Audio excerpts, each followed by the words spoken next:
Okay, so, hear me out. What if Heavy Rain is a prequel to Detroit Become Human and the characters are actually androids? You just have to look at the signs, they're all there. Hi all and welcome to game... Oh wait, no, wrong channel, sorry. Hi all and welcome back. In this series I'm playing games I would not normally play in order to find out why certain games are so beloved by so many. When thinking about what game I should play this time, the issue was not that it was hard to find a game, but it was hard to choose. You'd be surprised with how many classics or masterpieces I have not played. This time I was curious to try something that is a bit more story driven. As I was looking at the possible options, I noticed Detroit Become Human. Looking at its store page, I saw another game created by the same company that has been released on PC.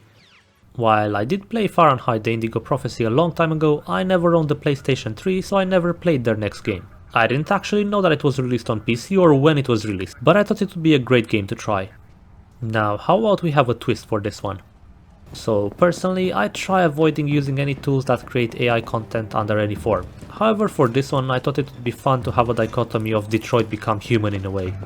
So in that game, you, as a human, hopefully, play an android in the story. So I thought, hey, what if in this game the android plays the humans in the story? In a way, it's the opposite of Detroit Become Human. Let's call it... where does the story of Heavy Rain take place? Philadelphia? Okay, this game will be Philly, Become Android. In order to make this possible, what I will do is, whenever we are presented with a choice, I will ask ChatGPT to answer for us. Whatever answer we will get is the answer we'll go for. Hey ChatGPT, can you make my writing be funny? So now you're an android in Philadelphia trying to desperately fit in, but your human skills are a little rusty. Yeah, how about we leave it only for choices in game? Before we start, I actually have no idea how this will turn out as I don't even know what choices there are in this game, so ChatGPT might just end up murdering everyone. So stick with me until the end to find out. Also, the way I wrote the script is that while playing the game I took notes of what happened at the time and my thoughts on the story progression, so you can experience my surprises and horrors as they were initially. Let's begin.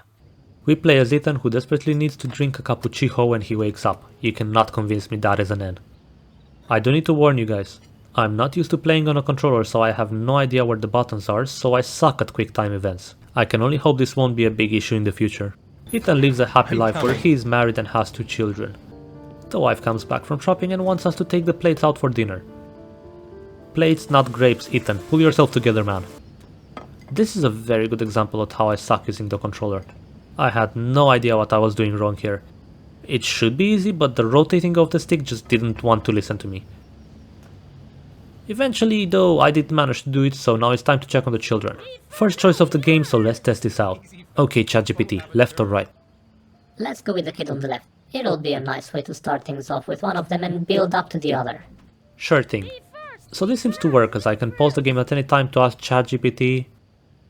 I cannot just say that every time I will use it. Let's give it a name that's more simple. You shall be Fred. Hey, it's Fred! God, I'm old. We finish playing with the children and we cut to us going to a mall where we walk past Joker from Gotham. In this mall we are supposed to look after Jason, but he keeps running away from us as we scream for him. Jason! Please, Dad, can I have one? He just wanted to get this red balloon. Okay, sure, let's buy it for him. Okay, let's go buy a balloon. $15. Keep the change. You're my favorite customer. Jason! Jason still runs away and tragedy happens as he gets hit by the car. Well, we both get hit as we try to save him. So let's talk about the game for a second here. The voice acting in this game is amazing. Some characters are better than others, but mostly, when a character goes through an emotional scene, I guess the best way to describe how it feels is that it feels quite real. I will let you listen to see what I mean. No, Jason, oh my god, no. Oh my god. No. This is just sad. Oh no, am I going to be an emotional wreck from playing this? But yeah, I think I already found the reason why people love this game. If I remember correctly, the voice acting in the previous game was not as good, so clearly they improved. I'm adding this to the list of why people love this game. Let's move on. I had to go before I went home. 2 years passed and things took a huge downturn.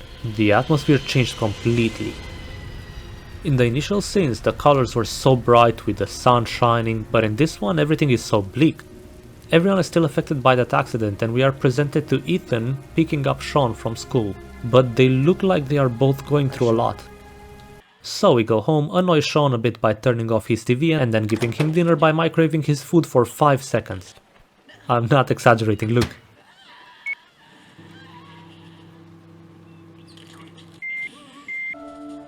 He's not even finishing his food. Don't worry Sean, I don't blame you, I wouldn't either, so he throws it in the sink. Is this an American thing? We put Sean to sleep and black out, then wake up in the middle of the night holding an origami piece for some reason. I'm sure this will be explained later. Until then, we change the scene. I like the idea of showing the passage of time with how many inches of rain there is. That is quite unique. We now play as this private investigator named Scott Shelby that was hired by the families of the origami killer victims to investigate the murders. We are here to ask Lauren, the mother of one of the murdered children, some questions about her child. She doesn't want to cooperate, so we leave, but we have an asthma attack on our way out. This gave us a chance to see that Lauren is in trouble, so it's time to save her. First important QuickTime event, I guess. I am so bad at this. I keep failing the button presses, I'm just hoping it won't be too important. Well, we just got beat up, but hey, at least we are still alive. Yeah. Also, this got Lauren to trust us a bit, so this might be important in the future. Moving on to the next scene. We are now introduced to this FBI agent called Norman Jayden that got hooked up by Heisenberg with some liquid blue crystals. Another murder recently happened and we are sent to find out the murderer, and whoa! This guy has some AR glasses and gloves that we can use to hack into the Matrix. This allows us to see some clues on the scene that we can investigate, such as tracks, bloodstains, footprints and even smells. I see that the studio was already playing around with the idea of technology before Detroit. That is interesting. So what clues can we find? The victims are always children and are not directly hurt, but instead drowned. Drowned. The victims are also left near train tracks with orchids on their chests and an origami figure in their hand. Not much help for now, but we head to the office to investigate these findings. Back to Ethan, where he's having a psychiatry session. He's expressing how he doesn't want to live anymore as he feels like he failed his child and cannot cope with it. He also points out that sometimes he blacks out and wakes up in a random place. So I see how he keeps waking up with origamis in his hand, and I'm aware that the game is just trying to make a fake out. But at this point I'm wondering what the fake out is. Is it that he's trying to find out the origami killer? If so, why? Not sure yet, but we'll see. Bonding time with Sean, let's try to make him happy. Oh no, he wants to ride the carousel, so that means we have to buy a ticket for him. Last time we tried to buy something for our child, it did not end up well. Yeah, great, this poor guy cannot take his eyes off of his children for 2 seconds.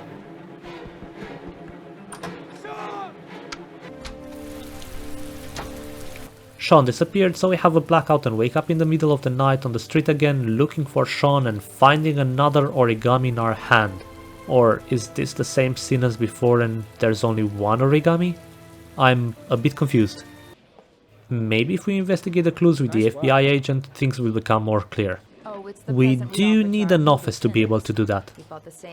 Before we can find the office, we are met with another choice, so let's see what Fred thinks. The receptionist is telling us that the office has this tradition for police staff that are promoted to lieutenants, where they are given a gold watch. Do we want to help with the fund or not? Let's go ahead and contribute to the watch fund. It's a small gesture, but it will help our FBI investigator get on good terms with other police officers. Plus, he'll probably need their cooperation later in the investigation, so starting off on a friendly note might work in our favor. Okay, Jayden, you heard that, right? Hope you're not too cheap. Pause. Notice how every other donation was $100, but he only donated $5? Now, I'm not shaming you, Jayden, but that might come back bite you. Sooner than expected, actually, as they gave you the janitor room as your office. They probably just changed the sign 10 minutes before you came in. We take what we get. Matrix time for Jayden. The studio predicted VR quite accurately. The only issue is that Jayden needs to wear a heavier headset and spend 20 minutes trying to just adjust it because the person who used it before changed the adjustments. That would have been more accurate. So check this out, this is quite nice. Whilst in VR, we have a few options. We can completely change the environment we are in, we can look for clues, access files and pull out a map. For the clues, we can analyze them to get more details and geoanalyze them in order to see patterns on the map.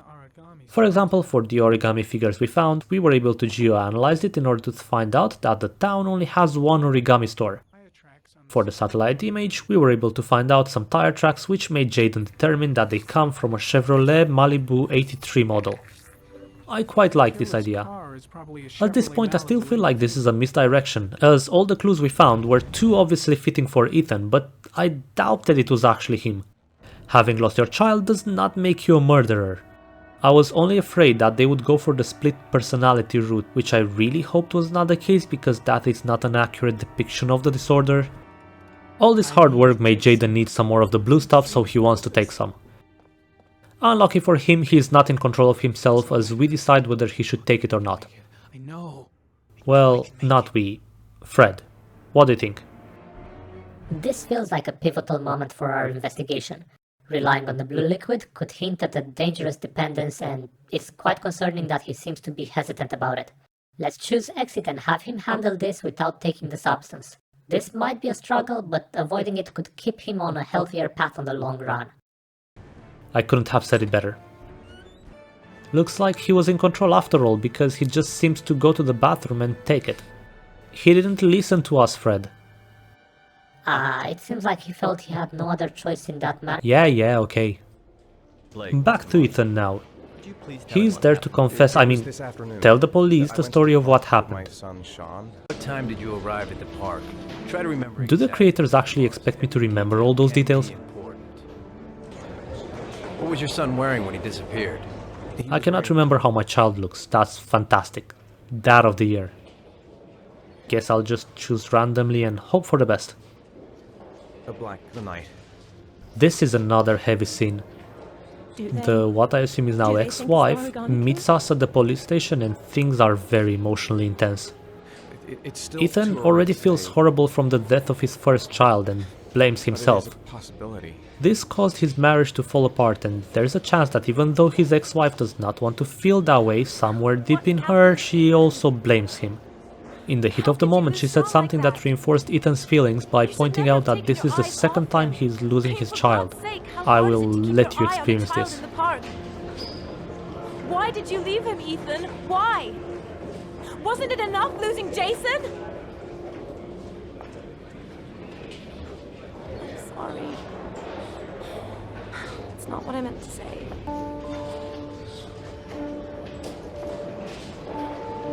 I miss him so much.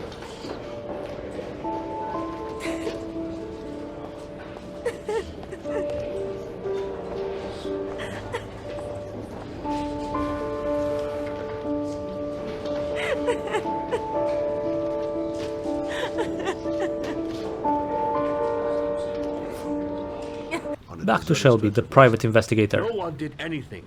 We are going to another victim's father to ask some questions, but of course this one declines as well, so we decide to just go and buy some asthma medicine. And what kind of a madman puts frozen pizzas in a non-refrigerated area? Shelby, the owner of the store, is the killer, arrest him please. No? Okay. Well, this poor guy seems to get in trouble wherever he goes, as the store gets robbed specifically at the time we are there. How unlucky is this guy wherever he goes? Don't fucking try anything. We saved the owner though, which I guess is great, as he agreed to tell us the details he knows and gave us a shoebox that contained an origami figure. This didn't really mean much for me at the time, so let's move on. We are now introduced to a new character, Madison, a journalist that has trouble sleeping. How do I know this? We go through a whole scene where she complains that she cannot sleep, suddenly get attacked like we are in a Quentin Tarantino movie, Kill Bill our way out of it, only to find out that it was just a dream. Imagine having so many problems with the sleep that you dream about them. That is rough. Also, in my notes I pointed out that she microwaves her leftover tea, so maybe she's the killer. So many suspects here. Back to Ethan now. He gets a letter sending us to a train station in order to check a specific locker. The issue is that reporters have swarmed in front of his house and they are asking for interviews.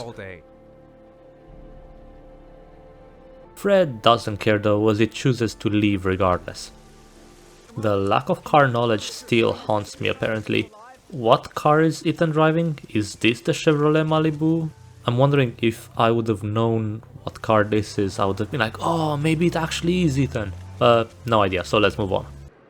At this train station we find the same type of shoebox the store owner had. This murderer must own a lot of shoes. So we head to a hotel room as the reporters are too pesky. Pesky bee? We open the shoebox, so let's pause for a second to analyze. It contains a gun, 5 origami figures that have numbers on them, a Sony Ericsson, which of course it's Sony, and an SD card that holds 32 terabytes of data. The murderer is very generous indeed.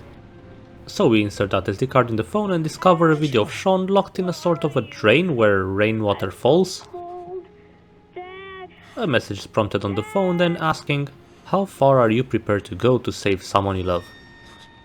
We are asked to complete 5 trials, with each trial providing us the numbers and letters of the address where Sean is kept. What else? Oh, that's it? What, did he record this in 1000 frames per second 8K? A true lunatic. We now cut to Jaden, who is presenting the details found during his investigation. However, this other detective is the bad cop type, so he goes against everything we are saying. Fun fact though, geographical profiling is an actual thing that exists in forensics. By analyzing the locations where the victims disappeared, I was able to isolate a zone. But yeah, he keeps being annoying, so Fred, how do we answer to this? Let's go with a calm response. Staying level-headed can help him build credibility with his colleagues even if they're skeptical. This approach could make them more willing to listen. It'll show that he's confident in his findings without needing to escalate tensions. Hopefully, a calm approach will keep everyone more open to his perspective. I disagree, but fine. The more clues we get, the more we can reduce the zone. So we find out the reason why we had the rainfall inches, as it appears the victims will drown once the rainfall gets to 6 inches, and as such, we are quite pressured by time. The bad cop then tries to antagonize Jaden a few more times, but Fred always chooses to respond in a calm manner. But that doesn't seem to work. I hope we don't have to interact with this guy anymore. So anyway, Jaden and the annoying guy are now on their way to investigate possible suspects that fit the psychological profile.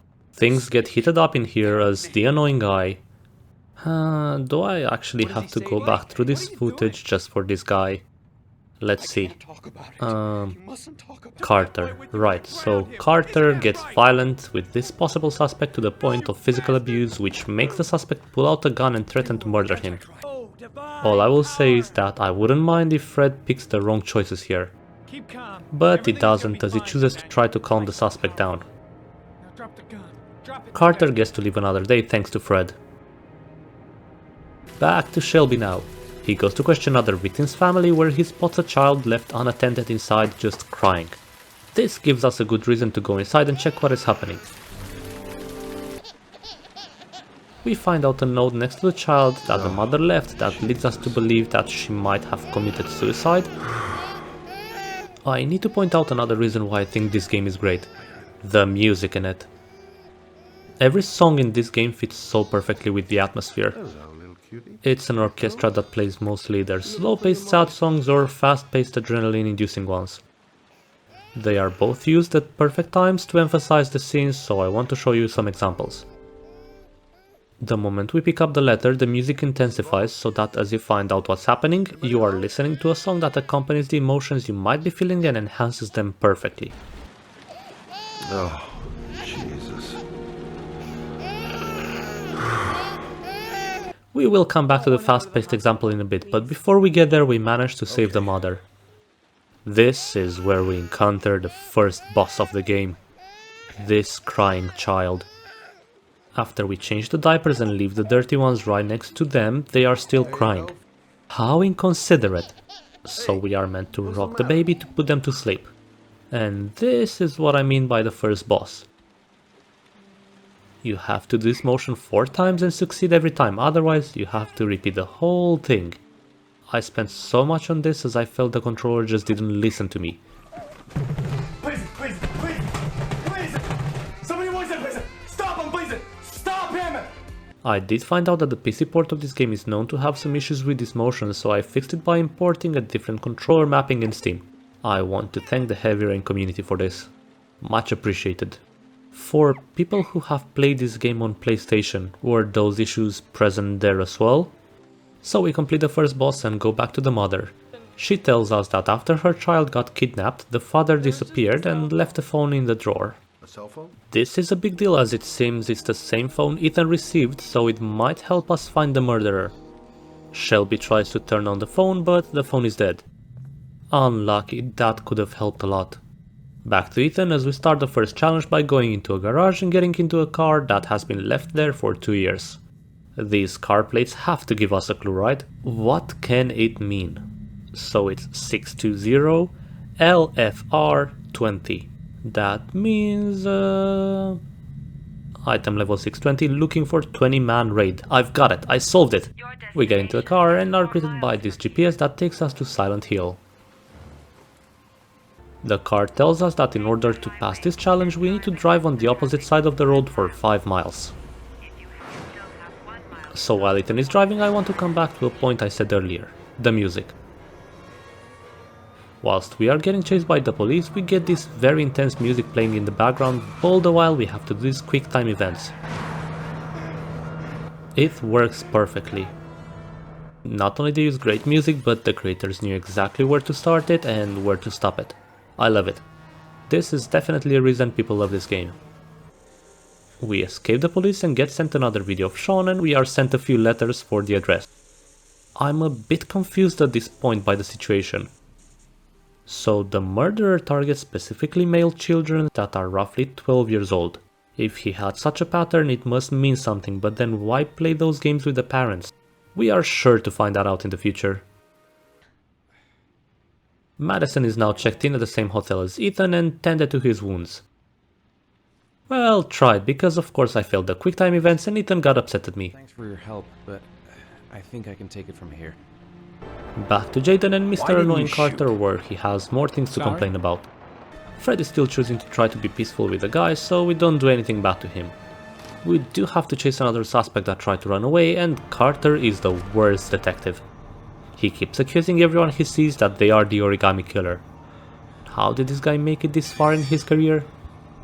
I don't want to spend too much time on this, so let's go see what Shelby is up to. We are in his apartment as he's saying he hasn't slept too well since the murders, so I think, okay, let's put him to sleep. We go to his bedroom and this guy lays down with the shoes on. I actually like this guy, but what kind of a psychopath does that? Another suspect on my list. He doesn't go to sleep as Lauren comes and asks to help you in your investigation. Fred reluctantly agrees as she has a possible clue that she will only give if we get her to join. We go to investigate this rich kid, but in my notes I wrote that there is no way he is the killer either. I'm something of a detective myself. Time for the second challenge. This one is in an abandoned power plant. This is the old Pico power station. I thought it was abandoned. You know who's not a detective? Ethan. I mean, look at this power plant, Ethan. Does that look abandoned to you? After crawling through some vents filled with glass shards, we got to the main part of the challenge. This one consisted of carefully going through live electrical wires. Now, hear me out, okay? This one was not my fault. Just look at how many buttons the game wants me to hold at the same time. I do not have enough fingers for this. As such, we failed this test and are headed back to the hotel. I'm sorry, Ethan, but blame the developers for this. While Madison helps Ethan bandage up, his ex-wife presents evidence that is quite incriminating for Ethan to the police. All this in a whopping 10 frames per second. I wonder if the ex-wife is the equivalent of Heisenberg's wife in Breaking Bad. I honestly see her point of view. She just wants to find her son, and for all she knows, the husband might actually be the killer. How do you guys feel about this? You know whose point of view I cannot see? Carter, as we go to investigate the psychiatrist. He's such a genius, it's almost like watching those interrogation analysis videos. The main detective Carter can be seen here, leaning carefully towards the suspect. This is a very effective way of establishing trust and can only be done by highly skilled individuals. Any mistakes in this very precise technique can be very damaging, as it can make the suspect close in and not be responsive anymore. I'm joking, of course, that's not what happens. He's just beating the poor guy up and then tells the whole police department that Ethan is wanted. This guy is the worst.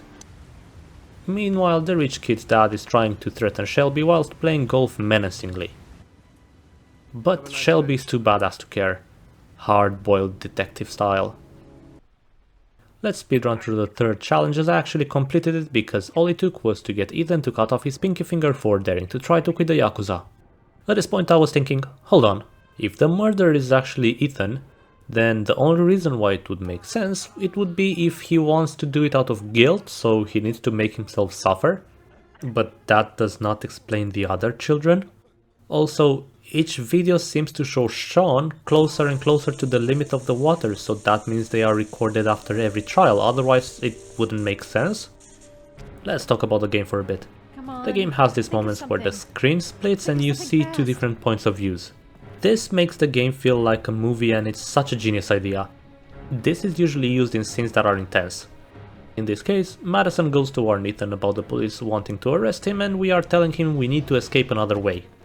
Meanwhile, the other side of the screen shows you how the police are getting closer and closer to the place. So as you try to escape, you have the music in the background making it clear that you don't have much time, and you also see the police getting close. These moments are amongst the most intense moments I have had in games. I'm sure this is one more reason why people love this game. So we are trying to escape to the underground, and wait, did I choose the wrong side to go to? And I actually got arrested? And the game continues? This actually surprised me, as I was expecting a game over screen and an attempt to retry, but no, I just get arrested and the story goes on. This is the point where I started realizing that my mistakes could have big consequences, and as scary as that was, I loved it. This has to be yet another reason why people love this game. It seems like by the end of this one I'll end up with 13 reasons why. So we get arrested. Okay, where do we go from here? Jaden interrogates us, which I'm glad that it's not Carter, and what is happening right now? Ethan himself believes that he kidnapped his own son? Did I miss anything? I have no idea where this came from, and it actually made me have doubts. Well, Mr. Villainbeard actually had enough and starts abusing our boy Ethan. We cannot have that now, can we, Fred? Let's teach this guy a lesson, right?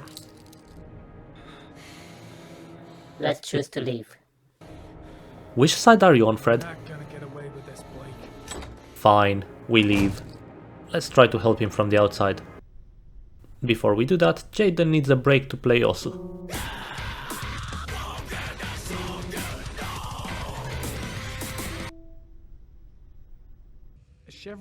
Right, so based on the new evidence we found out that the origami killer might have just been waiting at the park to kidnap Sean, but how? How would he know that he can steal Sean right under Ethan's nose? I'm so many hours in this game, and only now I find out that you can use the controllers to make the characters look left and right. That is a cute small feature.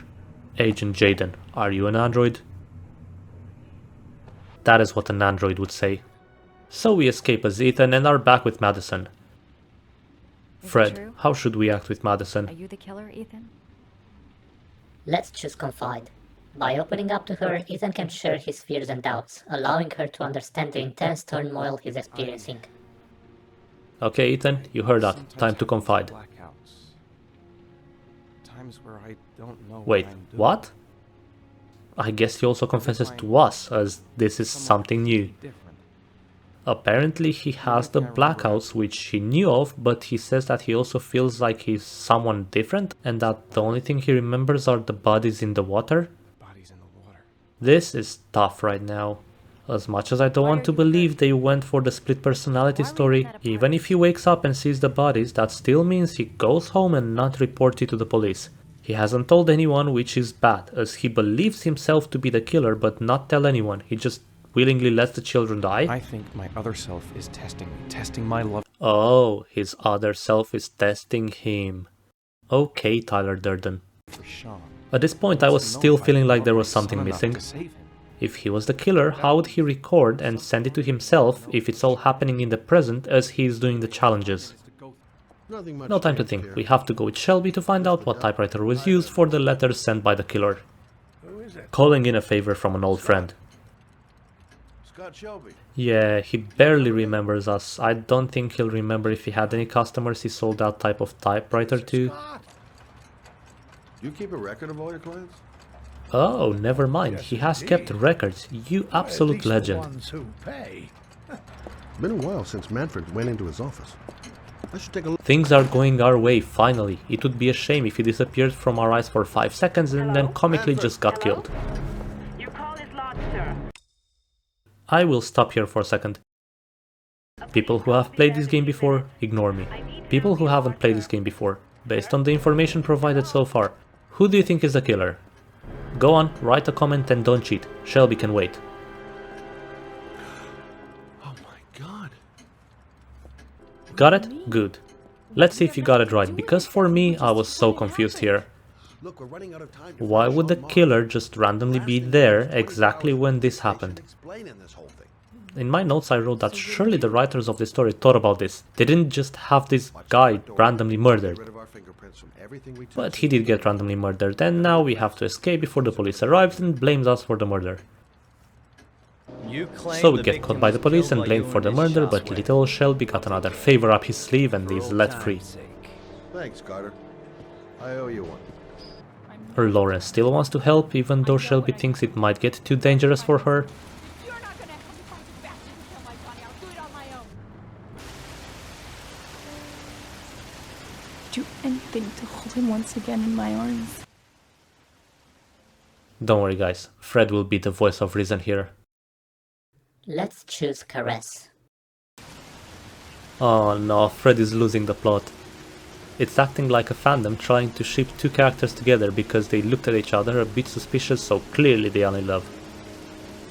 I need a break from this, so let's go see what Ethan is up to. Yep, that's me. You're probably wondering how I ended up in this situation. Yeah, so apparently the fourth challenge was meant to prove that he could take a life to save his son and shoot this guy. So this guy is not a good guy, don't get me wrong, but it's less and less likely Ethan is the killer.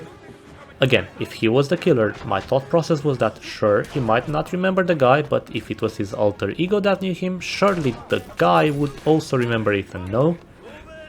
So based on all this information, let me tell you guys what my genius idea was.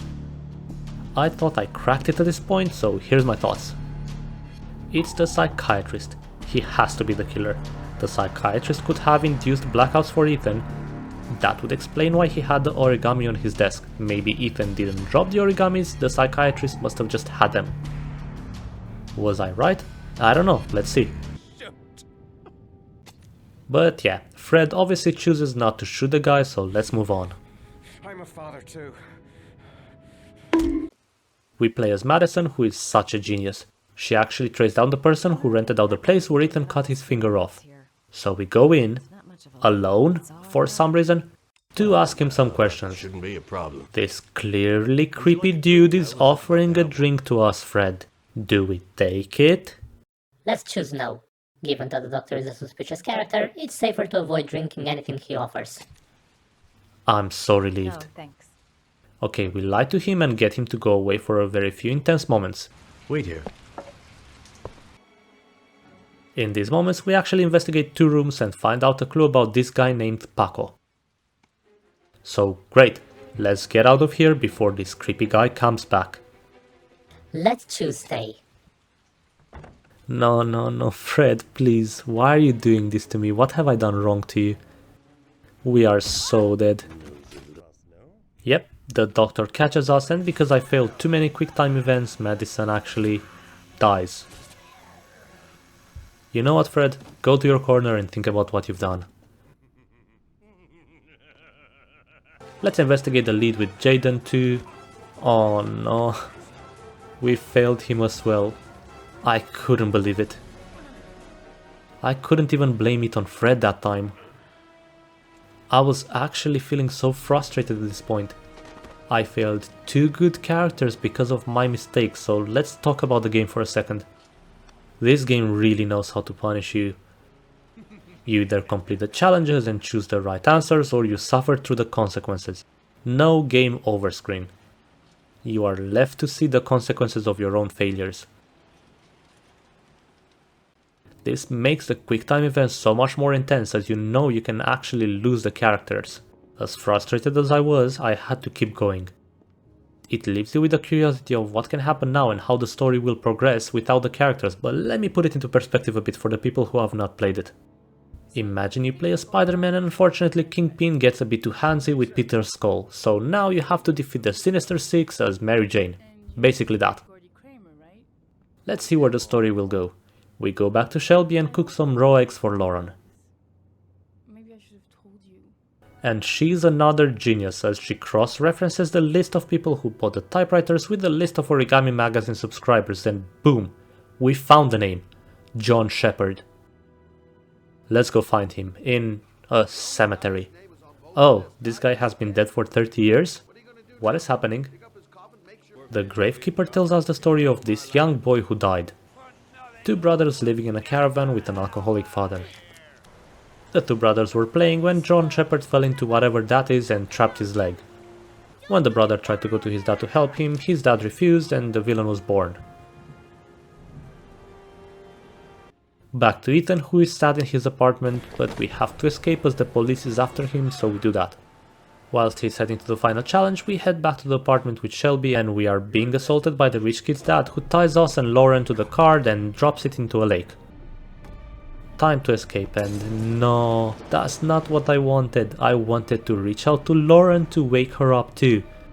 The game did not offer me the chance to reconsider, so we failed Lauren too.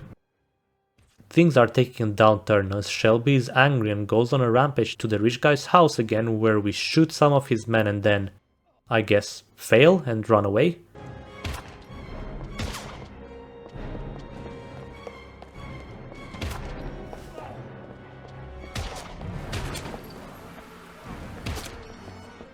So we do the last challenge as Ethan, and of course it asks us to drink poison to prove we want to save Sean.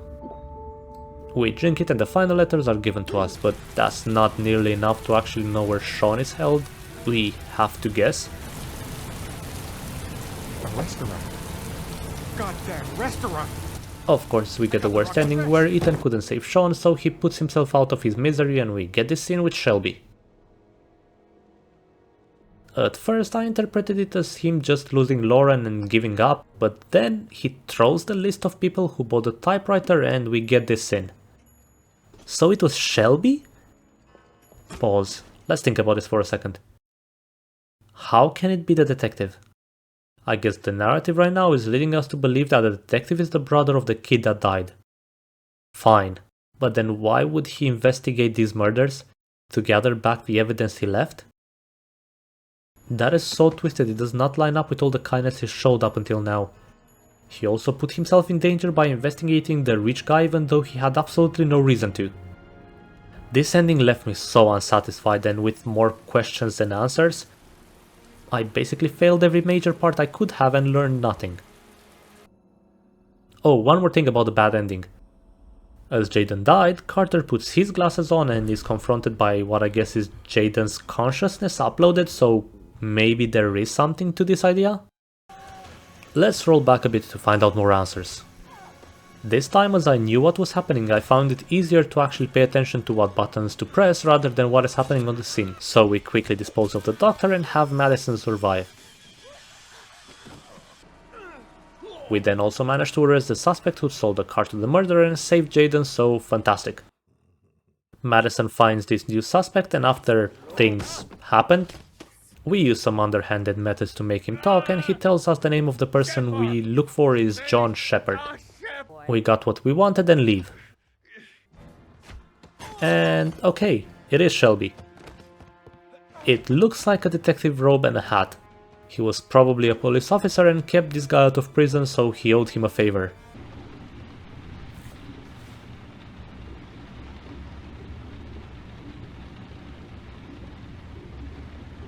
Okay Fred, you can come back from your corner. Do we kiss or not? We kiss? Okay.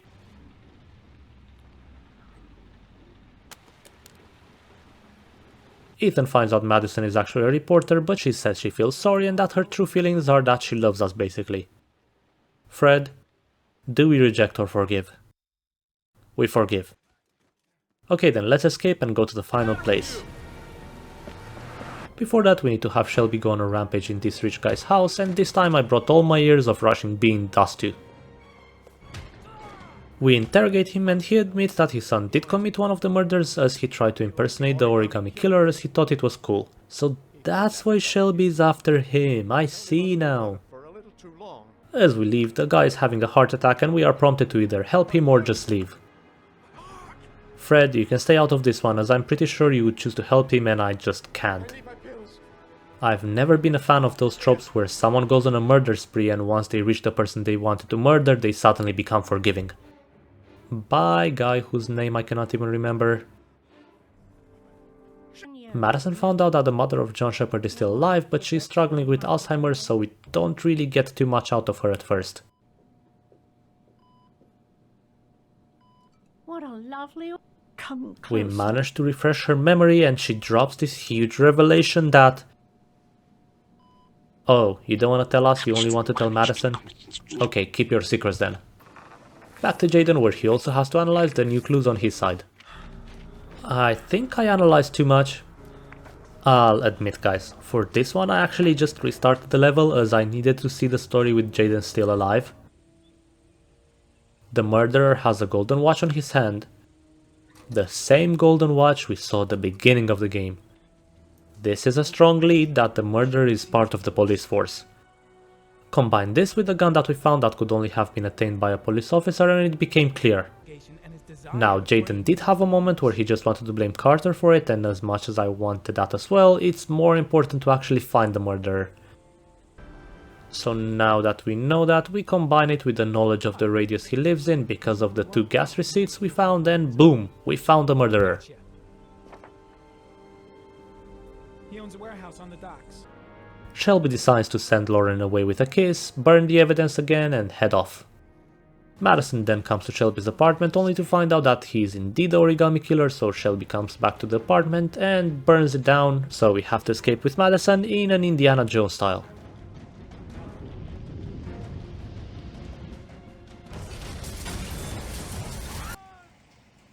Cut back to Ethan, where we actually guess where the location is, so we end up in the storage facility with Sean. Shelby now for some reason wants to murder us, as he reveals that the reason why he did it was because he wanted to look for a father that would be able to do what his father couldn't. That is very emotional, my guy, but then why are you pointing a gun at me? Also, I need to point this out, but I still don't know how Ethan falls into this then. Why does he wake up with origamis in his hand and next to the dead children? Is this ever explained? Because I might have missed something. Let's continue. Ethan is saved as Jaden tackles Shelby and then runs off after him. This whole fight lasted so long and it was so intense knowing that a fail could mean having Jaden die. The issue is that now the cops have surrounded Ethan and they are set to shoot the moment they see him. We manage to save Sean and Madison turns up with another genius idea as we head out together and the police doesn't shoot Ethan. We manage to save everyone, so now there's only one choice left to make.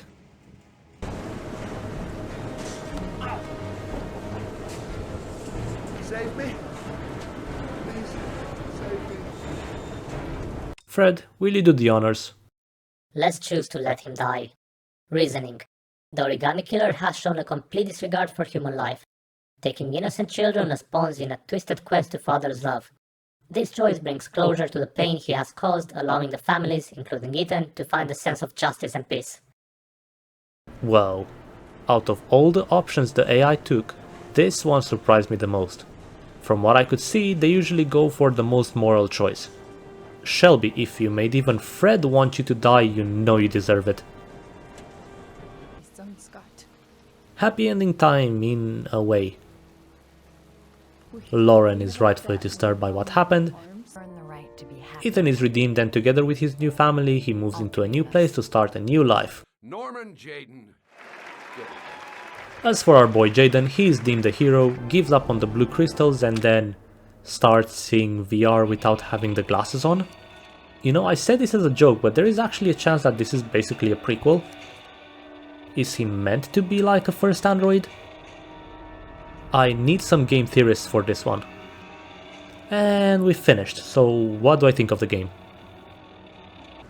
This game manages to get you so invested in the story, I would dare say in some aspects it's better than a movie. Why?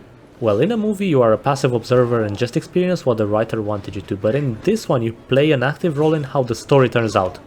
Any character death will feel 10 times more impactful as you are actually the fault for it. Sure, the story might have a few weird moments, but overall it leaves you wanting to find out what is happening. I think the game would be quite good even if it's just left at that. I guess that's how the Fahrenheit game was, but the game doesn't leave it at just that. It has amazing music to go with the sad and intense scenes, and great voice actors that seem to have really poured their hearts out for this. This game is amazing and I'm glad to have played? Maybe the right word would be experienced it. I give this game an Android Jaden out of 10. That's it for Heavy Rain. Thank you all for watching and I'll see you guys in the next one. Now, making this took a very long time, so if you did make it this far, I challenge you to geographically profile the bottom of this video and analyze the subscribe button. Bye!